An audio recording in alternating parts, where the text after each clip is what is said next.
Namaste everyone, and welcome to this webinar on how Tantra can help you in your daily life. Tantra is a wide spectrum of Indian spiritual teachings, and today I'm going to focus upon a specific aspect of Tantra, which is the sexual Tantra. There are some big misconceptions in many people because when they hear the name Tantra, they often always think it's something to do with sex. And therefore, when I say I'm going to speak about the direction in Tantra, which is the sexual part of Tantra, people say, well, isn't that all that there is anyway in Tantra? Or is there something more in Tantra? And let me make that clear to you very quickly that the word Tantra does not mean sex. The word Tantra does not mean anything sexual. The word Tantra means a warp of interconnections where everything in the universe is connected to everything else in the universe. And the Tantras of India, they are written in the 64 classical agamas. The agamas are the names given to the compendium of tantric texts. Like all the tantric texts together are called the agamas. And in those agamas, you see that the science of Tantra is far more than anything to do with sex or sexuality, eroticism, and whatnot. That in this umbrella of Tantra, there are different spiritual parts like Hatha Yoga, which also includes the purification yoga, the Kundalini yoga. It's all a part of Hatha Yoga, at least the traditional Tantric yoga. It includes all of this. This Hatha Yoga is a Tantric form of yoga. And the aim of Hatha Yoga has always been in its originality. Today, this is forgotten, but in its original sense, it's the aim of Hatha Yoga has always been the spiritual emancipation, the liberation of the human condition or the human being of the ignorance that keeps it spinning in samsara, chained to samsara with its own karma. And the Hatha Yoga is seeking to bring freedom, eternal life, cosmic consciousness, call it nirvana, call it samadhi, call it satori of the Japanese or mystical union of the Christians. Every spiritual path is aiming for that one absolute splendid realization, this oneness with the infinite, where one finds eternal peace, a happiness that is unconditioned, pure, cosmic, and eternal. Deep, deep contentment and satisfaction and fulfillment in being centered in the self. And everyone wants this. Everybody is running after happiness. Everyone is running after fulfillment, one way or another. Most people, they run after these cherished states through all kinds of acquisitions. They buy, they sell, they gather, they want more. Then they want to get rid of something. Then the man looks at a woman and feels attraction. Then he feels if he'll manage to be intimate with her or marry her, then he's going to be happy. The woman feels if she'll get married and on her wedding day she'll look, so beautiful, and she'll have a family of 3 kids with her beloved husband, and oh, life will be so good, and we'll have a nice cottage with a garden where we will grow our organic foods and roses, and life will be so good, right? And the funny thing is, so many people got their husbands and wives, they got their kids, they got their rose garden, they got their organic fields, they got their Rolls Royce, and they got the yacht in the lake, and yet they're miserable. And this chasing never stops. It just goes on and on and on. Haven't you seen it in your own life? You've lived 20, 30, 40, 50, 60, 70, whatever years you've lived. Haven't you seen that this endless chasing, it never stops?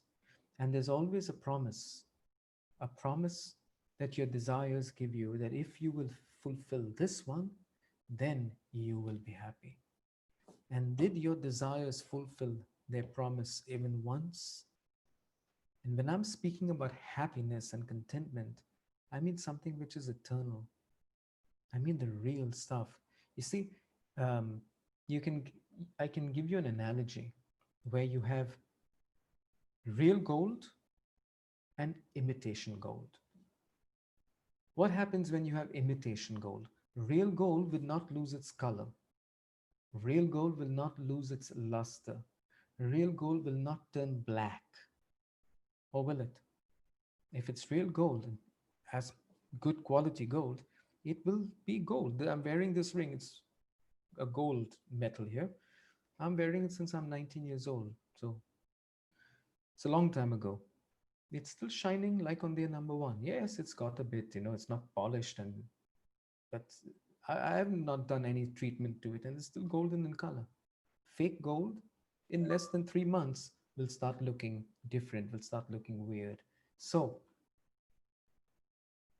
so there's real stuff and there's imitation stuff. When I was a kid, we used to get cameras and amplifiers and tape recorders made in Japan.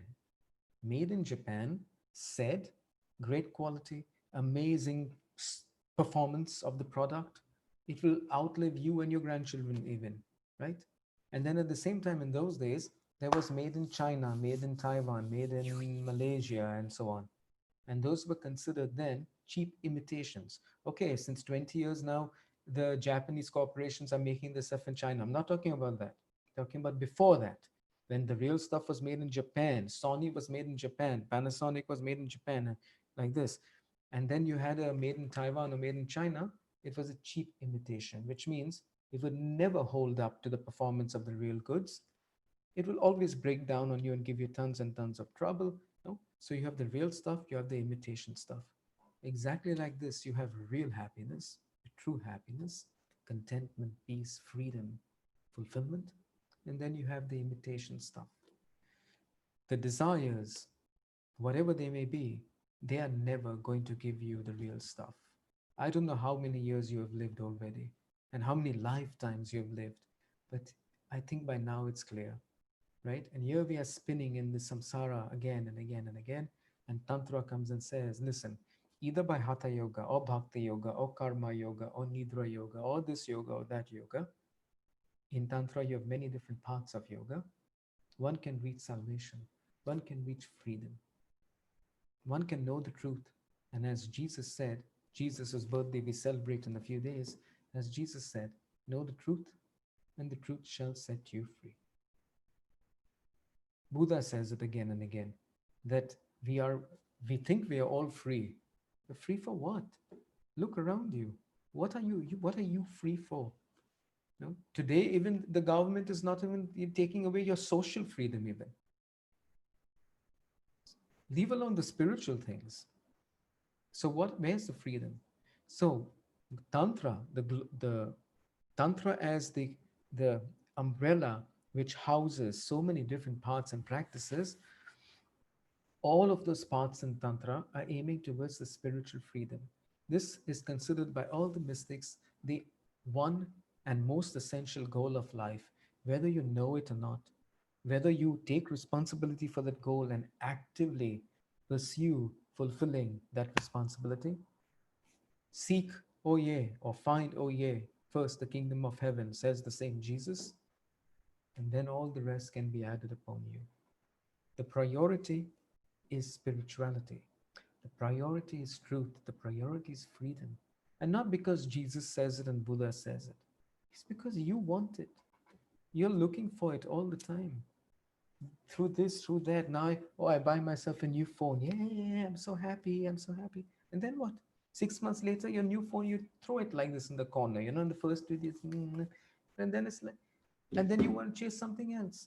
So all the tantras are aiming towards this spiritual accomplishment by which you are free with the true happiness, the original happiness, the ananda as it's called in the Indian spiritual tradition, and shanti, peace, this om shanti shanti, true peace. So many people are living their lives, and it goes on, it gets worse and worse with all these gadgets and so on, There's so much disturbance in the mind, clutter in the mind. The mind is restless, rajasic, on and on and on. People need to tweet that they took a fart today. They need to Facebook that they went for a swim today. And it goes on and on. And the mind, how can there come peace with such a mind? How can anyone do any yoga with such a mind? Because for any spiritual practice, be it a Vipassana meditation or Buddhist practices or yoga practices or whatever one does, one has to have concentration of the mind in the right direction. One has to be able to focus correctly. But if the mind is non-stop disturbed, where's the peace? And so my point is, we are living lives which are very superficial, very scattered. Our energies are all over the place. Our mind is all over the place. I mean, just think, even when people are with their families, the people they say they love, are they really with their families? Are they like, I'm here with you, I'm present to you? No, you see them in the buses, you see them in the trains. And if not this, they're spaced out somewhere, but they're not here, not now, not with themselves, not with somebody else, like really with themselves or with the person, their children or partners or parents or whatever they might be. Say, I'm close with my friend. Yeah. And it's become very urgent now in the day we live in to start looking in the direction of truth, to start looking in the direction where you can be fulfilled. Because life is not going to go on. This life is not going to go on forever and ever. And as much as we accomplish and as much as we gain and think, wow, I conquered this, I got that, I managed this, I succeeded at that, if you succeed even, it doesn't fulfill. Even Alexander the Great went empty handed. That was his message to the world. His last message to the world when he died. Just before he died, he told the soldiers, and he died very young. He died, in his 30s. He told the soldiers, when I die, put me in the casket, put my hands out of the casket like this, and take me around the town. And they said, why? And he says, because now as I die, even I, Alexander the Great, realize I wasted my life. All that conquering, all that plundering, all that me, I'm the big, so successful as an emperor. And he says, now I realize I came empty handed and I'm going empty handed. So, what have I gained in this life? What have I done with my life? And he says, let everyone see that even the emperor is going empty handed. Let them learn. Let them not make the same mistake as I made. Is this the words of a happy man as he passes away? No, I wasted my life. And death comes, it's coming to you, it's coming to me. Sooner or later, it's coming. And it always feels it's coming sooner than later, or almost always. No? So then think like this. If you feel, if not, not if you feel, let's say, just meditate, contemplate. If death comes to you now, how will you look into death? Will you go happy, fulfilled? Will you go like, okay, I've lived my life fully. I have been happy, joyful, selfless, courageous? Or am I going to go feeling, well, I don't think I really lived at all? So, I don't want to be morbid about this, not morbidity. No, it's a pessimism, it's a wake up call. And the tantras are aiming towards wake you up to living fully. Now, in all these tantras, there's one of the tantric yogas, one amongst many, which is a yoga in which men and women come together. And in that coming together, I mean, especially a sexual coming together, it's a path of sexuality. It's a path of sex to spirit, spiritual realization, which is quite unbelievable for many people because most of the religions and spiritual traditions, they have given this sex is a no, sex is anti-god, the great god hates sex, and if you do sex, remember what happened to Adam and Eve, right? Remember that one. He gets really mad and you get booted out of the Garden of Eden. And those original sinners, they were declared as the original sinners who performed the original sin of sex, And out they went out of the Garden of Eden with the stamp of the shoe of God on their buttocks, thrown out, right? And this thing that sex is a sin has been propagated by the spiritualities. Buddha has propagated it, and his Buddhism path is about Christianity, Judaism to a great extent, Islam for sure, not to mention the today's modern day Hinduism and most other spiritual paths. And you can see this clearly because whenever someone is going to be on a spiritual path big time, like really, yeah, not Hollywood Buddhism, like Sting is Buddhist, right? I'm talking about the hardcore Buddhism, the real thing. Then men become monks and they turn celibate. They have to renounce the world, renounce all like you don't find a Buddhist monk married with kids and having sex, right? Relationship, sex, money, business. No. So you renounce the world and you renounce sex. The same thing with Christian monks and Christian nuns. They have to turn celibate and renounce the world also. And these religions are not wrong. They are not stupid to come up with these things. The idea is, of course, there is a problem here that sex, just done the way it's done, is making a huge problem when it comes to your spiritual development. This is not the time for me to go into that in this webinar. I simply don't have the time for it. There is a workshop that is already made for you, and you can find it. You can buy it. You have to just go on the website and see, and you'll find it there. There, I've outlined it very, very clearly as to why the spiritual, why the spirituality all through history has been against sex. Now, when you enter the field of Tantra, one of the things by which you'll benefit is when it comes to sexuality, most people carry this subconscious. For most people, there's a deep subconscious about sex. Even if today we live in a world which is seemingly sexually open and sexually free, at least in places like certain places in America, like San Francisco, you can, swing a club, sex party here, this, that, open relationship and whatnot you can do in some places, right? You go to Sweden, things are pretty liberal over there, even in Denmark with the sexuality.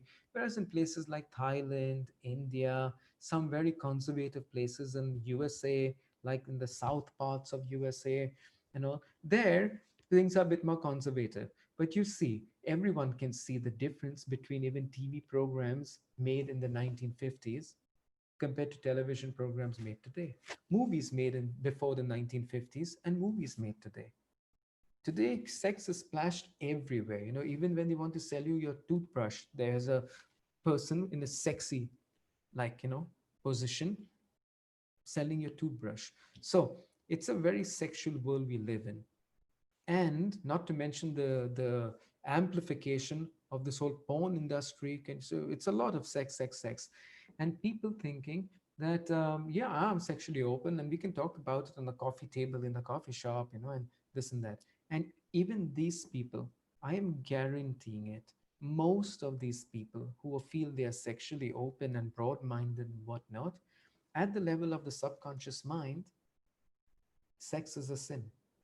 And remember, it's the subconscious mind that rules the whole show.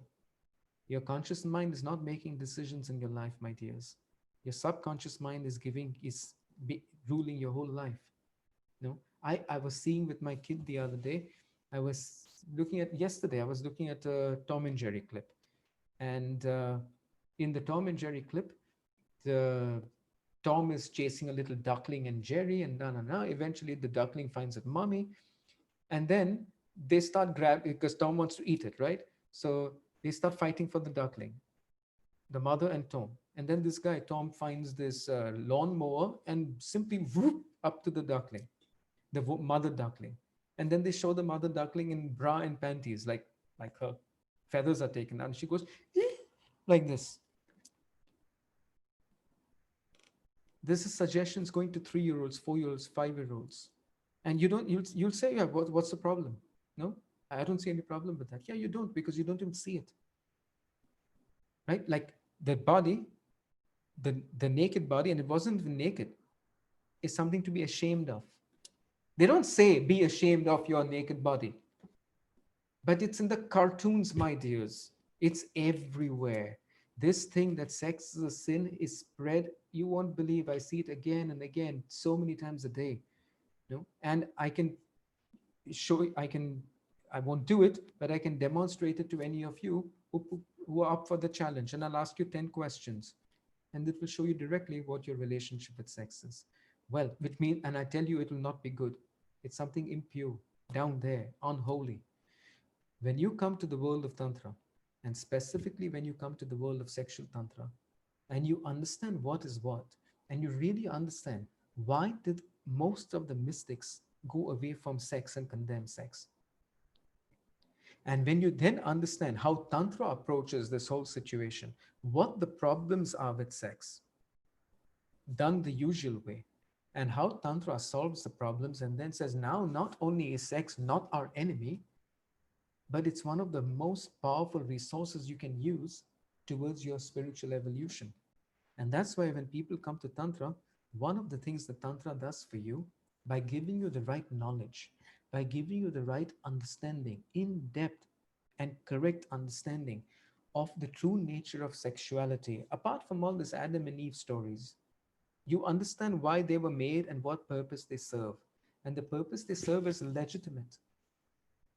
But when you see this is the issue with the sex, this is why they've turned sex into a devil, and now this is how Tantra solves the problem, then can we continue an amazing sexual life and do spirituality big time? That you don't need to give up sex like a monk or a nun. In fact, the more love making you make in a tantric way, the better for your spiritual evolution. And so, the first thing, or there are many things I'm just saying on the top of my head now, like this, it's not first in any special order. One of the things that Tantra gives you through the right understanding is a much healthier, clean, spiritual relationship with this energy, this desire, this force, which is so strong in men and women. And there's no need for the guilt and the shame and all that. Time to let it go. Because look, people in their relationships, men and women in their relationships, yes, even the broad minded people. I've been teaching sexual tantra and other forms of tantra for about 19 years now, and actively, like almost without a break, I've been teaching this stuff and practicing it. And I've talked to hundreds, if not thousands, of men and women, not only in courses, but one on one. Like they talk, they ask me guidance, help me with this, what can I do for this, like this? Yes. And I've seen again and again. And my dears, I see it till today. Till today, I see it even in myself. Even after all this cleansing, and I still see traces of the shame about sex, the guilt about sex. For example, um, a few days ago, I was making some offerings of candles upon the altar, and I had just gone to the toilet. I took a pee, and I went back right out, and I started to, make the offerings. And in my head was like, oh, but you didn't wash your hands, and now you're making the offerings, candles, making offerings to Buddha or something like this. And I was like, why the fuck should I wash my hands? I didn't take a poop. I just took out my lingam, peed in the pot, put it back in my pants, and went out, right? Which basically means, why was I feeling like, oh, now I can't touch the altar because I touched me down here? I was saying, this is just the same old bullshit about these genitals are something impure and dirty, you know? And this comes from your childhood, from your cartoons, from your movies, from your grandmas, from your mummies and daddies, and it's been propagated for too long. So when you come to your relationships with this subconscious dirt about sexuality, how well do you think your sexual life is going to go? Truly going to go? Look around. Look in your own life. Because when you think of something so beautiful as sexuality as subconsciously dirty, guilty, it's going to turn up to become a mess sooner or later. And therefore, by cleaning up these impurities in your subconscious mind with the right knowledge, then already when you approach your relationships and the sexuality in your relationships, It's much, much more beautiful, pure, free, liberating. And that's one of the things that by going in Tantra, you get. Another thing which the sexual Tantra gives, and again, I'm focusing now on the sexual Tantra. Maybe we'll do other webinars to talk about other parts of Tantra even. The other thing that the sexual Tantra gives is it helps men and women to enjoy a profoundly fulfilling sexual life together. Men and women come to Tantra for various reasons. One of the usual ones is that men come to become better lovers. Even women, but because men are more this performer kind, they say, well, will Tantra make me a better lover? Will I be able to make splendid and smashing sex to women and then they will worship me like I'm a sex god?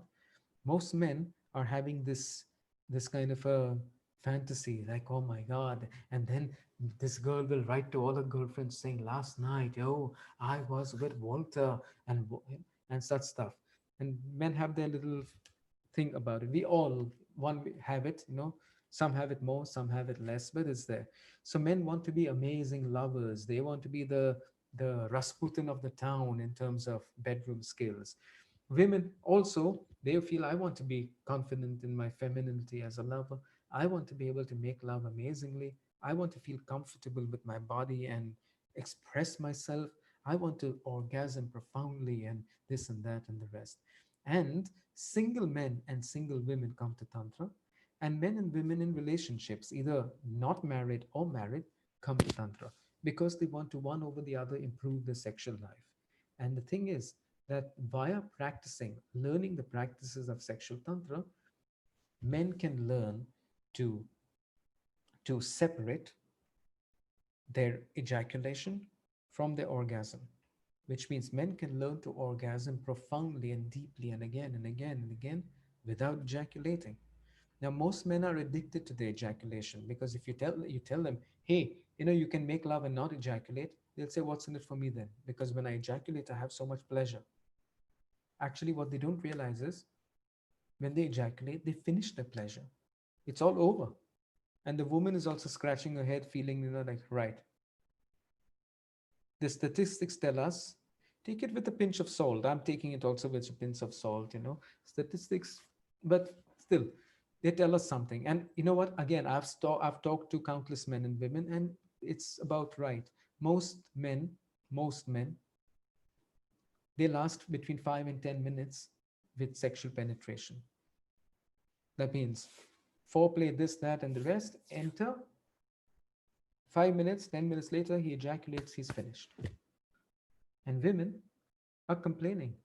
They've complained since decades. And they say, I've not even begun, man. I'm not even got heated up, warmed up in 10 minutes. And you are, you're done already. And now you had your fun, you had your pleasure, you're wasted. And I'm lying there unfulfilled. And when this kind of stuff happens again and again and again, then the women, they back off. And the guy comes one day, hey, hey, baby, let's do it. Hey, yeah, he's horny. And then she says, yeah, I would love to, but ah, I have a really bad headache today, so not today. Women they told me, we fake headaches. We pretend all, they even told me, you know what? One of the best ways to spoil a man's libido is to nag him. And they do it on purpose. They know around today, tomorrow, he's going to come horny again. And then they prepare for it. And then the boyfriend comes. Baby, shall we? Huh? He's kissing her. And she's like, yeah, but you know what? Yeah, yeah. And she nags him about something, blames him about something. And for us men, nagging and this squawking from a woman is one of the biggest anti aphrodisiacs. In case you women didn't figure that one out yet. No? The funny thing is, so many women came and told me that I don't know why my boyfriend, he's not attracted to me anymore. He doesn't show me any desire, blah, blah, blah, blah. And I said, look at your face. Look at when you talk. Look at your tone when you talk to him. What do you expect him to get a hard on when you're croaking like this? Smile, for God's sake. Smile. Be happy. Play. Show. So that's a turning off thing for men. And their women do it on purpose. They do it on purpose so that the guy will get put off sexually because they don't want to have sex with him. Why? Because he's splashing it too soon. It's no fun for the woman. And when this happens again and again, from here, it's just one way down, down, down, down, down, down. I mean, there are 10,000 themes, you know. He says, this chick is not making love with me. He starts looking at other chicks. Then this one is starting to get jealous. This one is starting to feel insecure. She doesn't feel good in her body. She compares herself with other women. She starts feeling ugly. She feels inferior. Oh my God, you know, he doesn't want to spend time with her. She's saying now he's out of the house so much. When he comes home, she nags him. That makes him stay out of the house even more. And I mean, this thing can go on and on in 1,000 different ways, but eventually the end of it is always the same: sleeping with the enemy. Look around at relationships. You see people happy, really, really happy together. Not in the first 2 weeks. Everyone is happy together in 2 weeks, the first 2 weeks, in the honeymoon phase. Yay! Right? Have you seen, have you experienced the same joy, the same presence, the same longing for each other 6 months later as it was in the first 3 weeks when you first met? The answer is no. Why? Because you get bored. You get bored, there come frustrations. You feel like you're in a prison already. And people don't like to hear what I'm saying just now. You know why they don't like to hear it? Because it's the truth. Look at your own lives, look at your own relationships, look at each other and say, what happened to us? How were we when we started? And look at us now. No? We are more present to our telephones and computers and video games and newspapers and fantasies than with each other. So, what kind of relationship is this? Are we really relating? Or are we two people? No, people they pass each other, they bump each other on the shoulder, and they say, "Oh, sorry, baby." Like it's you to apologize for your shoulders touching. Who says sorry when your elbows touch each other? It should be like, let's do it once again. No, let's touch some more. But it gets down. The chemistry, the longing, the love, everything is going down, down, down, down, down, down. Why? Because people are not educated. That's why. Or shall I better say, they are educated, but in all the wrong things. You see, relationships, like everything else, has a recipe for success. And when I mean success in relationships, I mean that the two people reach true love, that the people involved in that relationship reach a state of real friendship, deep friendship, that they reach a divine love. For me, the model for relationships is Radha and Krishna. I would like to have a relationship like Krishna had with Radha and Radha had with Krishna. Would you like the same? But then we have to do our relationships different. There are different rules, or better said, recipes, do's and don'ts. Not Most people don't live and relate to each other like Radha and Krishna did to each other. First of all, people come into relationships like beggars.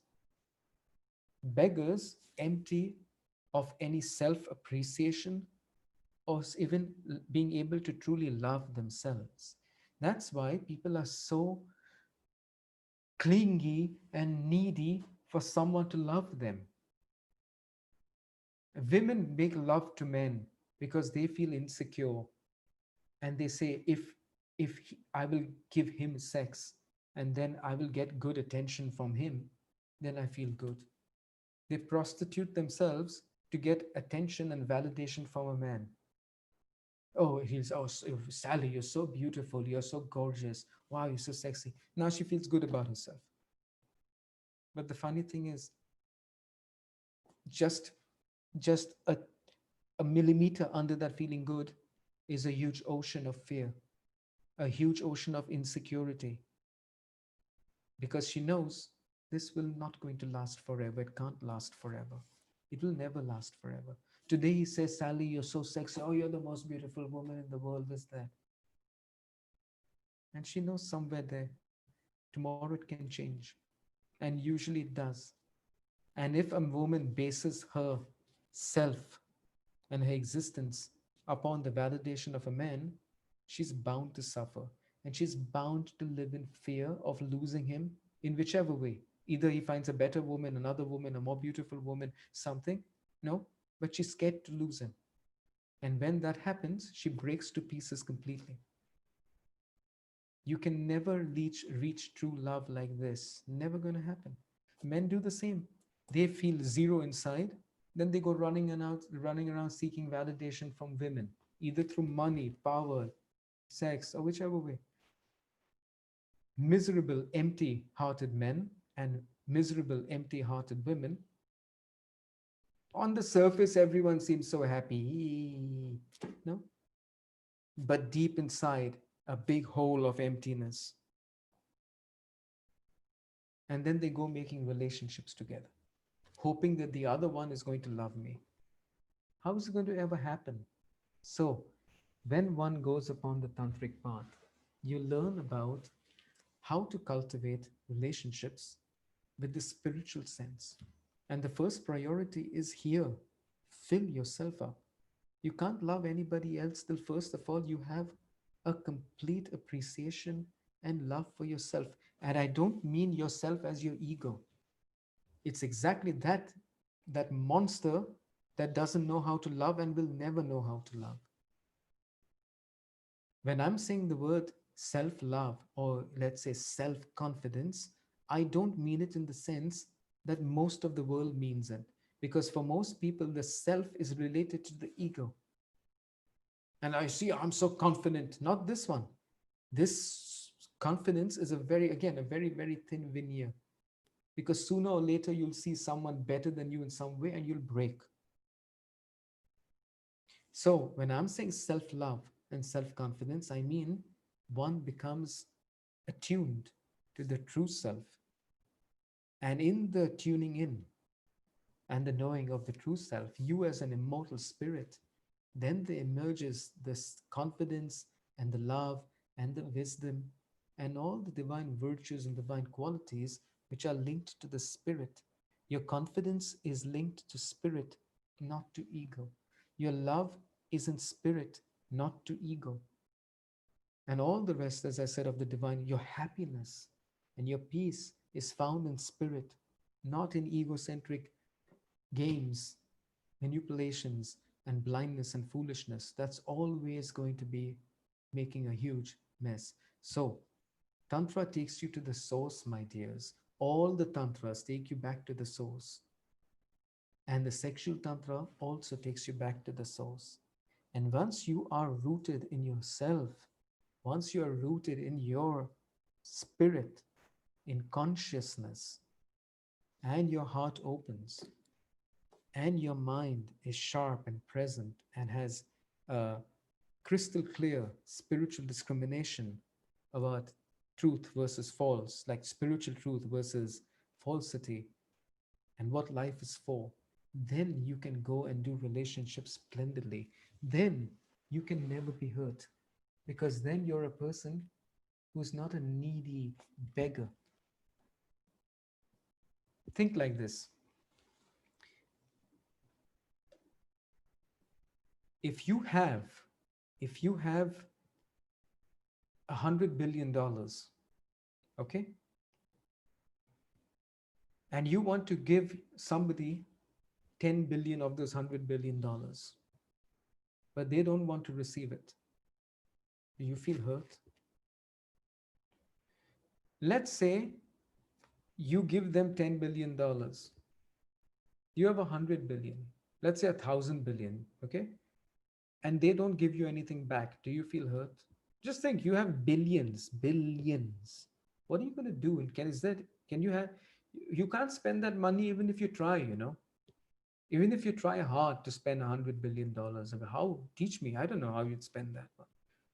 My point is, when you are full, when you're a rich person,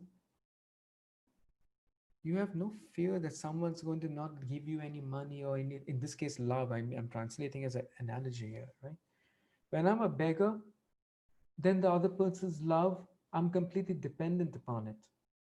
But if I'm full of love, I'm so rich with love, and they don't love me back. Do I feel hurt? My point is, when people do relationships the usual way, there's always insecurity and fear. There's possessiveness and jealousy. And from there come all the other poisons, the anger, the frustrations, and whatnot. How can there be love in such a relationship? It's never going to be there. People say, no, no, it's not true. I love my partner. Then I can simply say, you really don't know what love is. Because love is, for people, this Hollywood thing, this when Harry met Sally, that's love. Love is attachment, love is jealousy. It's not. Read Rumi and contemplate what love is. Read Hafiz, some of these Sufi mystics. Read the Bible and meditate upon the words of Jesus, because that's what love is. You know? Most people, when they're pushed to love, they run far from, they divorce, they break up, and they go. They can't open their heart and stay and love. Tantra will teach you what true love is. And then your relationships are free, deep, profound, and spiritual. And there is no fear. If they are there with you, you love them and it's great. And if they dump you and leave you, you love them and it's great. Because you don't depend on anybody for validation, for love, for attention, for feeling good, because you have cultivated all of that within yourself. And now you can gift it to the world. Come one, come many, come all. And if nobody comes, there you are in your connection with God, in the state of happiness and love, not without losing anything. Would you not like to live like a rich human being, like a fulfilled human being? And then the great thing is you can have everything. Once you have that centering in yourself, you can have the whole world and yet not be dependent upon it. You can play with everything like a free spirit playing in the world of manifestation and yet untouched by everything, which means it's there, great, it's not there, great. Try it. See, just contemplate it, what I'm saying, and see if it rings some bells in you.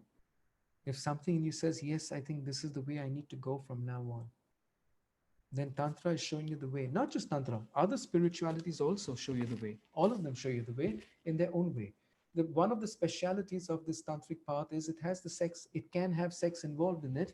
And many people, they say, most people, they say, I don't want to give up sex. Well, then it's not Buddhism, then it's Tantra. Because Buddhism goes sex is a no-no. Tantra says sex is a yes, yes. And relationships can be a yes, yes. Done right, they'll take you to God. They take you to truth and they'll make you perfect.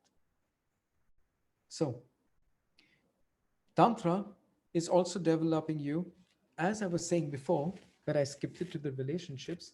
It develops your ability to feel more sexual pleasure and deeper sexual pleasure. And when the sex is going great, usually the relationships grow great. It's not the only factor, but it counts a lot. It counts a lot how good the sex is going. People who have great sex and frequently, they fight much little. There's not so much fuss. People who don't have much sex together, or the sex is not one of them or both are frustrated somehow, then they start taking it out on each other, the frustrations, by fighting about even small, small things. The toilet seat. People, it is said like a joke, hey, they're fighting about the toilet seat, up or down, or the garbage can is not taken in or out, something like this, right? But it's true, people actually fight about toilet seats and garbage cans and every other silly thing like this. Life is too short to fight about toilet seats. What's easy, what's simpler? If I want to pee and the toilet seat is, let's say, down, right? What's easier, to just pick it up and pee, or to go about the toilet seat? Like, is it so hard to just put the seat up or down? Is it so annoying to have the seat not like you wanted it? The toilet seat not like you wanted it? Is it such a big thing to destroy the relationship? It's not. And yet people do it because they need to find every little thing to bitch at each other for. Why? Because they are sexually frustrated. Sex is not going good. When this one goes good, it allows you the platform for making the other things go good. Again, sex is not the only thing that makes a relationship. There are other things, but sex will give you a good platform because we are sexually oriented beings. And if this one, as George Gurdjieff used to say, in a healthy spiritual relationship, you need three uh, levels of compatibility. The first is the sexual, physical, and sexual compatibility. The second is the emotional, psychological compatibility. And the third is the spiritual compatibility. And he says, out of these three, the sexual compatibility is the most important for most people. Because if you have this one, you'll build the other two. You'll have the energy to build the other two. But if you don't have this one, then it's not going to work. George Gurdjieff was an enlightened mystic. He was a great Sufi master, and he had his own relationships and things with women. And he says something very correct about this. And people say, come on, is it all about sex? What about love? Love are the fruits and the flowers on a tree.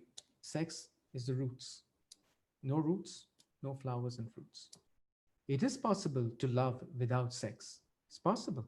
Saint Francis loved Saint Clara, his girlfriend, celibate, platonic, so deep and so profound. And these two were lovers. No sex. They never had sex with each other, but they loved each other so deeply. Till today, there are songs sung about the love between Saint Francis and Saint Clare. And there are stories about them written down. Like when Francis and Clare would meet whenever they, because they didn't live together. He lived in a monastery, she lived in a convent. But when they would meet, flowers, like plants which would be a flowering plant, flowers would bloom because they were in that space. When you have a love so deep, so universal, so rich, that when you're with each other, flowers blossom, you don't need sex. Sex is, it's like you've grown up and now you don't play with toys, right? Like you grow out of it. When you're like Ramakrishna Paramahamsa, you don't need sex to love, to grow love. You've grown it already. And then compared to that deep and total love, sex becomes a joke. So it is possible for men and women to love without sex. But are you there? Honestly, are you there? The truth is, most people are sexually oriented people, and their love is mixed with, is basically, check me on this one, sexual desire. Man looks at woman, woman to a man, they feel chemistry, attraction. So it's sexual desire, attraction, plus neediness for validation, compliments, feeling good. You make me feel good, right? Plus attachment and possessiveness wrapped up together in a nice pink ribbon. And they say, this is love. I love you. No, you don't. You don't know one thing about what love really is. Not an insult. It's a wake up call. I'm challenging anybody to this one. You don't know what love is, the real love. So,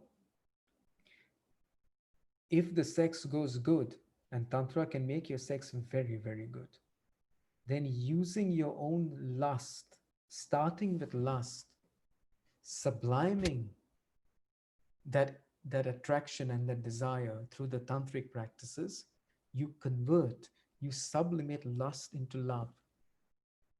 Lust comes from something in your second chakra. Love begins here in the fourth chakra, anahata chakra. So the usual so-called romantic love, when things are good and comfortable and easy and fun, I love you. When things get hard and it's not fun anymore, I can stay a bit, and then when it gets too much, I'm gone. Then I do the same thing with another, right? At least in the old days, the days of your grandparents and more older, people had commitment. And they're like, okay, it's not fun anymore, but we're still there with each other and we still do it. And today, the fun has gone out. No, no, not anymore with you, gone. Escape. The modern generation is completely losing it. Anyway, the point is, People are second chakra people with the second chakra consciousness. And sexual tantra comes in and says, okay, not a problem. We can start you from where you are. You're a person with sexual desires, attraction, lust, and all that. No problem. The more, the better, actually, because you have a lot of energy down there. Well, we'll sublime it. The love making will move it, will convert it. It's like when you convert shit and make it into electricity, like they used to do in the old days. Like the shit gives off some gases, the gases are spinning the wheels of a engine, of a generator, and until you get light. Shit is put in the processes of conversion, one form of energy converted to another form of energy, gas to mechanical energy to electrical energy to light. And light has no bad smell. And it's illuminating the room, right? And shows you the way. So, exactly like this, your own lust and sexual desire can be converted and made into true love. And therefore, when people get into the world of Tantra, they find this amazing joy to enjoy a love making life, diminishing all the sense of shame, guilt, and all, which I talked to you before, to go into it fully and to go into it well. And at the same time, learn to orgasm profoundly, like women and men are orgasming tremendously strongly because they build the sexual energy, they save the sexual energy in themselves, they don't waste it, they don't let it out of themselves. And then that energy is put to work, both in terms of directions which are spiritual and evolutionary, and attaining to true love is one of the steps, one of the goals, and at the same time, to accomplishing anything in the world, because the sexual energy is the energy of creation. And if you don't lose it, if you don't waste it, and you conserve it, you can put it to help you to create anything. If the sexual energy can give birth to a human being, can create a human being, what will it not create? What is outside of its power to create? But one has to have it and conserve it to be able to focus it into something. And therefore, it will enhance your mind, enhance your creativity, enhance your genius, enhance your life in so many ways. Plus, when the sexual life is working good and you feel confident in your love making, then your money making, your business, your everything else shines. When the sex is not working well, we see it again and again, and you know it. When the sex is not working, then the confidence is going down, and that lowered confidence is manifesting as problems in your business, in your money, in your relationships, not just with your partner, but with others also, and so on and so forth. So there are many, many amazing benefits to learning, practicing Tantra, and specifically sexual Tantra. We have made a course already. Visit it, go see, uh, read about it, and um, do it. I highly recommend you do it because it will change your life. It will show you that sex and spirit are not enemies together. And why? Not just in talking, but to explain to you, look, this is what the whole secret of it is. Like, look into the nature of an orgasm. What is the orgasm for both you men and women? Look at it really. What's happening in an orgasm? And is it possible to have orgasms long time versus this 1 or 2 second, finished? Can you go on and stay there? And what happens when you ride the orgasmic tsunami? You stay riding it. What can you do with it? Because it can be put to work, not just to enjoy it in an unconscious way. Can you actually make a spiritual practice with your orgasm? And the answer is yes. Can you achieve your worldly goals through your orgasms? The answer is yes. So, in this sense, and of course, there's much, much, much more, but the time doesn't allow it. I've given you some hints to consider, to ponder about, and to inspire you about this fantastic world of sexual tantra. And again, not just sexual tantra, tantra is much more than the sexual thing. I wanted to inspire you, to give you a opening, because many times people don't even know that this thing exists.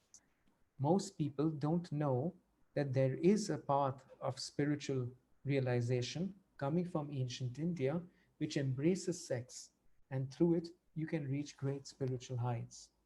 And along the way, of course, make fantastic relationships and reach proficiency and enhance creativity and improve every aspect of your life. Your health will improve, your energy levels will improve, your stress. People are bogged down by stress.